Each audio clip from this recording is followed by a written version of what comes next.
찬미예수님 자비의 사도들입니다. 하느님 현존 수련 읽어보도록 할게요. 머릿말, 부활의 로랑 형제는 누구인가? 그러니까 부활의 라우렌시오라고도 불리고요. 로랑 형제는 아마 프랑스어말을 그대로 한 건가요? 그 누군지 거의 안 나옵니다. 아마 성인이시겠죠, 이분이? 글쎄 잘 모르겠네요. 저는 지식이 얕아서. 어쨌건 이분이 누구인지에 대해서 거의 이렇게 안 알려진 분도 있구나 하는 생각도 들어요. 그냥 부모님이 성실하셨다 이 정도 나오고요. 형제자매가 있었는지, 그의 유년 시절이 어떠했는지, 어떻게 글을 배웠는지 뭐 이런 것들이 전혀 몰라요. 사람들이 안 알려져 있고요. 단지 이분이 18살 때 하느님의 어떤 현존에 대한 갑작스러운 직관에 깊이 사로잡혔다는 구절이 하나 있고요. 그러나 이 최초의 부르심에 응답하지 않고 이제 무기를 드는 직업을 선호했다 이게 나오고요. 보통 최초의 응답에 바로 응답하는 사람은 진짜 거의 없는 것 같아요. 성경에도 보면 베드로 사도나 거부하잖아요. 처음에 저한테 떠나가 달라고 말씀드리고 뭐 구약의 예언자들도 저는 뭐 아이라 말을 못합니다 뭐 이렇게 자꾸 빼고, 여기서도 보면 뭐 파우스티나 수녀님도 처음에 그런 어떤 하느님의 부르심을 확실히 느꼈지만 계속 이렇게 미루고, 뭐 이냐시오 성인도 마찬가지고, 여기도 보면 그렇게 느꼈지만 이제 전쟁 이렇게 무기를 드는 직업을 갖다가 다쳐요. 다쳐서 어쩔 수 없이 돌아오게 되면서 이제 영적인 삶을 모색하게 되는데, 이런 것들을 보면 그냥 인간의 본성은 다 비슷한 것 같아요. 이냐시오 성인도 세상에서의 어떤 명예와 부를 손으로 잡기 위해서 이제 군인이 됐다가 다치면서 책을 읽고 회심을 하게 되잖아요. 책을 읽으면서 아파서. 여기 이 부활의 로랑 형제에도 비슷한 경우죠. 아파서 누워있으면서 이제 회심을 하게 되는 거고. 자, 이렇게 맨발의 가르멜 수도원에 들어갑니다.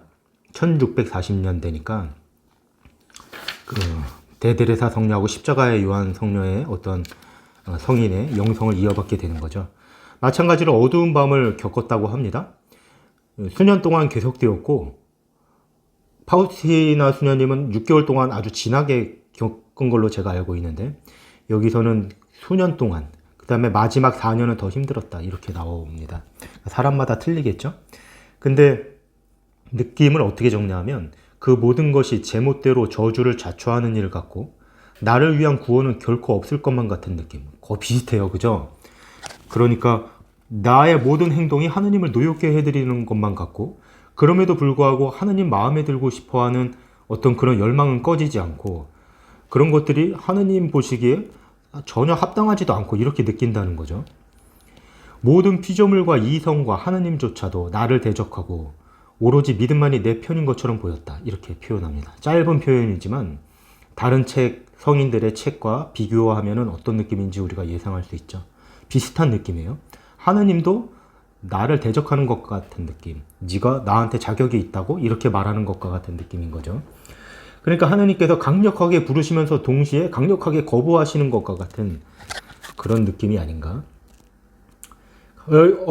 여하튼 이 어둠의 밤을 빠져나오는데, 이거 파우스티나 수녀님하고 비슷하네요. 어느 순간에 이렇게 빠져나옵니다. 근데 그 앞에 보면 이런 상태가 내 평생 동안 또는 이 세상 끝날까지 계속된다 하더라도 그것을 받아들이겠다 이런 마음을 딱 먹었을 때 이렇게 빠져나오게 되는 경우가 있는 것 같아요. 보니까 두 분 다 참 신기하죠.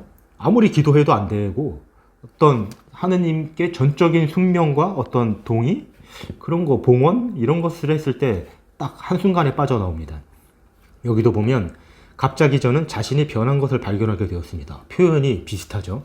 내가 발견한 것을 변한 것을 스스로 이제 발견하게 됐다고 말합니다. 그러면서 이제 거의 수도원에서 허드렛 일 하고, 그냥 뭐 제가 봤을 때는 하인 비슷한 것 같아요. 평수사님들은 가장 말단 보이지도 않고 때로는 기도할 시간도 주어지지 않는 그런 상태에 있는 사람이었는데, 그런 분이 이렇게 깊은 하느님과의 관계가 있는지 아무도 몰랐어요. 죽은 다음에 그분의 편지를 정리하다가 너무나 아름다워서 그 편지를 통해서 나오게 됐는데, 그러니까 이분은 편지라고 해봐야 14통이 다고, 이분이 쓴 글은 영적 금원이라고 해서, 여기 16통이 있네요. 16통이구나. 스스로 이렇게 쓴 금원책이 있는데, 그것도 굉장히 짧습니다. 그 책도 안 썼어요. 그러니까. 자, 여기에 대해서 그분은 뭐라고 말하냐면, 외양에 정신이 팔린 채 살아가는 사람들에게 하느님의 현존을 무심히 지나치지 말라고 촉구한다. 우리가 하느님을 사랑하기 이전에 하느님께서 우리를 먼저 사랑하신다. 하느님께서는 우리의 삶과 의미의 원천이 되고자 하시지만 우리는 그것을 대단치 않게 여기며 그 풍성한 은총의 물지기를 가로막는다. 이렇게 표현합니다. 그러니까 우리가 하느님의 은총을 사실 대단치 않게 생각한다는 거죠. 이분이 뭐라고 그러시냐면, 제가 보기에는 영적인 삶 전체가 하느님의 현존에 달려있다고 생각됩니다. 하느님의 현존을 제대로 연습하면, 그러니까 제대로 수련하면 얼마 지나지 않아 온전히 영적인 삶을 살 수 있을 것입니다. 제가 만일 설교자라면 하느님의 현존을 연습하는 것 외에 다른 설교를 하지 않겠습니다. 제가 만일 인도자라면 저는 모든 사람에게 하느님의 현존을 연습하라고 권하겠습니다. 그만큼 저는 그것이 필요하고 또 쉬운 일이라고 생각합니다.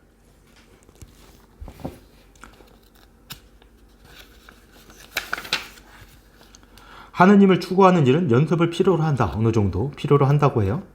그는 시시때때로 자기 마음속으로 들어가 그곳에서 하느님과 대화하라고 권한다. 언제나 할 수 있고 모든 순간마다 그분께 마음을 드리는 버릇을 들이라. 모든 사람이 하느님과의 이 친밀한 대화를 할 수 있는데 어떤 이들은 더하고 어떤 이들은 덜할 따름이다. 이렇게 얘기합니다. 그러니까 우리 마음 안에 있는 하느님과 누구나 친밀한 대화를 할 수 있어요. 그리고 그것이 사실 신앙생활 아니겠습니까? 예수님과 하는 친밀한 대화. 그러면서 거기서 인생을 사는 어떤 의미를 찾고, 내가 이것 때문에 사는구나 하고 마음 뿌듯해하고 마음의 평화도 얻고 또는 눈에 보이는 도움도 받을 수 있겠죠. 그는 낮 동안에 무심코 흘려보내는 순간들을 이용하라고 권한다. 그것은 아파트에 살든 식당에 서서 일하든 지하철을 타고 있든 교수든 학생이든 사무실에서 컴퓨터에 앉아있든 자동차를 운전하고 있든 마찬가지다. 그쵸? 왜냐하면 하느님은 늘 우리와 함께 내 안에 계시니까, 내 안에 있는 하느님한테 내적인 시선을 돌리는 것으로 충분하니까 1초도 안 걸릴 수 있습니다. 이런 연습을 계속 한다는 거예요. 근데 이것이 단지 수련을 해서 내가 높아져 갖고 하느님과 높은 관계를 맺기 위해서 하는 게 아니라, 하느님이 날 그토록 원하시고 내가 당신을 보기를 원하시고 나도 그런 하느님의 사랑에 응답하기 위해서 사랑으로 한다는 것이죠. 그것이 중요하죠. 어떤 이런 방법을 통해서 하느님과 밀접한 관계가 된다. 이거는 늘 아니에요. 원리는 언제나 뜨거운 사랑입니다. 하느님께 대한. 그런 사랑 없이 단지 이 연습만으로 된다고 보면 안 돼요. 저는 그렇게 확신합니다. 로랑은 경고한다. 시작이 가장 어렵다고. 처음에는 종종 그저 시간을 의미 없이 보내는 것 같아서 실증이 나기도 한다. 이렇게 얘기를 합니다. 이 기도에 대해서. 하느님의 현존을 구하는 저 단순하고도 사랑 가득한 시선을 갖게 되는 것이다. 그러한 응시야말로 가장 거룩하고 견고하고 쉽고 효과적인 기도다. 저는 전적으로 동의합니다. 응시, 내적인 응시예요. 내 안에 계신 하느님을 눈을 돌려서 바라보는 겁니다. 영혼의 성 안에 계신, 내 영혼의 성 안에 계신 하느님, 중심 안에 계신 하느님을 바라보는 거예요. 그러면 안 보이죠. 우리는, 왜냐하면 저 성의 바깥에 외곽에 우리가 있으니까. 하지만 구름이 아무리 짙어도 하늘에 태양이 있는 것을 믿는 것처럼 믿음으로 우리는 하느님을 볼 수 있다는 것입니다. 그리고 그것이 단계가 올라가고 하느님께 합당하게 되면 그때는 믿음으로 보는 게 아니라 진짜 영적인 눈으로 보기 시작하게 되는 것이죠. 그것이 영혼의 성 깊이 더 들어가게 되면 그렇게 된다는 것입니다. 우리 안에 하느님께서 현존하시면 우리는 주님의 구체적인 요구에 대해 민감해지기 마련이며 하느님께서 무엇을 요구해야 하는지 알 수 있다는 뜻으로 저는 받아들입니다. 그래서 하느님의 뜻을 어떻게 하나요? 알 수 있다는 거예요. 그분과 대화를 하면서 그 내 안에 계신 그분과 더 민감해진다. 그분의 요구에 더 잘 알게 되겠죠? 로랑은 그분을 거스를 만한 아무것도 생각하지도 않고 말하지도 않고 행하지도 않는 것이라고 정의한다. 그러니까 그분의 거스를 만한 것들이 생각난다. 그러면 끊는다는 거죠. 마음이 깨끗한 사람들은 행복하며 그들은 하느님의 복이 될 것이라고 성경에 기록되어 있습니다. 그죠? 예수님께서 그러셨잖아요. 마음이 깨끗한 사람들은 행복하다. 하느님을 보게 될 것이다.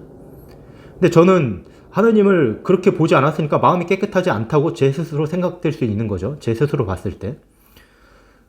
그러면 나는 그러면 평생 못 보느냐? 그게 아니라는 거예요. 그분은 내 안에 계시고 비록 먹구름으로 마음이 끼어 있을지라도 그 뒤에 찬란히 빛나는 태양이 있다는 걸 믿을 수 있고 그 믿음으로 하느님을 바라봤을 때 마찬가지로 하느님을 보게 된다는 것입니다.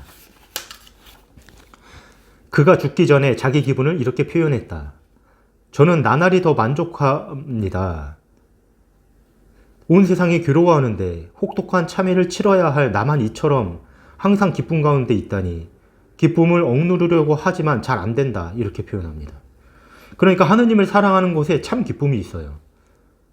하느님을 사랑하는 곳이 천국이에요.